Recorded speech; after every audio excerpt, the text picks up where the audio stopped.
یہ چاند کی رات تھی۔ چاند اپنے شباب پر تھا۔ چاندنی کا سحر فضا پر چھایا ہوا تھا۔ ٹھنڈی ٹھنڈی دل فریب ہوا چل رہی تھی۔ چاروں طرف ایک سکون کی سی کیفیت طاری تھی۔ خاموشی کا اندازہ آپ اس بات سے بخوبی لگا سکتے ہیں کہ کہیں سے جھینگر تک کے ٹرٹرانے کی آواز تک سنائی نہ دے رہی تھی کہ اچانک فضا گھوڑے کی ٹانپوں سے گونج اٹھی اور پھر جلدی ہی ایک جانب سے گرد و غبار کا بادل سا اڑتا دکھائی دیا۔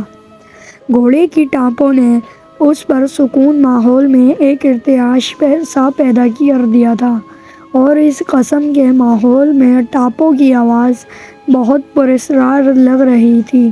جیسے جیسے وہ آواز نزدیک آتی جا رہی تھی ویسے ویسے گھڑ سوار کے خد و خال واضح ہوتے جا رہے تھے اور سیکنڈوں میں ایک عجیب منظر دکھائی دیا۔ سامنے سے ایک انڈے کی مانند سفید گھوڑا جس کی پشت پہ سادہ لبادے میں ملبوس ایک جوان بگٹیڈ اس کو بھگائے چلا آ رہا تھا۔ گھڑ سوار کے تمام جسم کے ساتھ ساتھ اس کا چہرہ بھی ایک سیاہ نقاب میں چھپا ہوا تھا۔ چاند کی دو دھیا روشنی میں گھڑ سوار کا لباس اور گھوڑے کا رنگ ایک عجیب تاثر پیدا کر رہا تھا اور انہیں دیکھ کر جسم پر کپکپی کا احساس ہو رہا تھا۔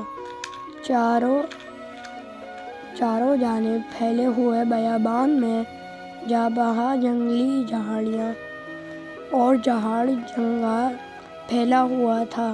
حشرات الاراض تک اپنے اپنے ٹھکانوں میں دبکے خواب خرگوش کے مزے لوٹ رہے تھے۔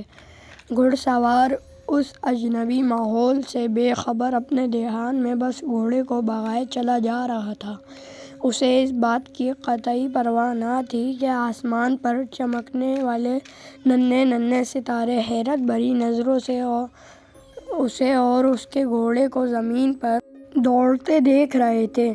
گھوڑا ناک کی سیدھ میں یوں بھاگے چلا جا رہا تھا جیسے اسے پہلی ہی منزل کا پتہ بتا دیا گیا ہو، اس لیے وہ تیزی سے اپنی منزل کی جانب بھاگتا چلا جا رہا تھا۔ جلدی ہی سامنے کچھ کھنڈرات کے آثار دکھائی دیے۔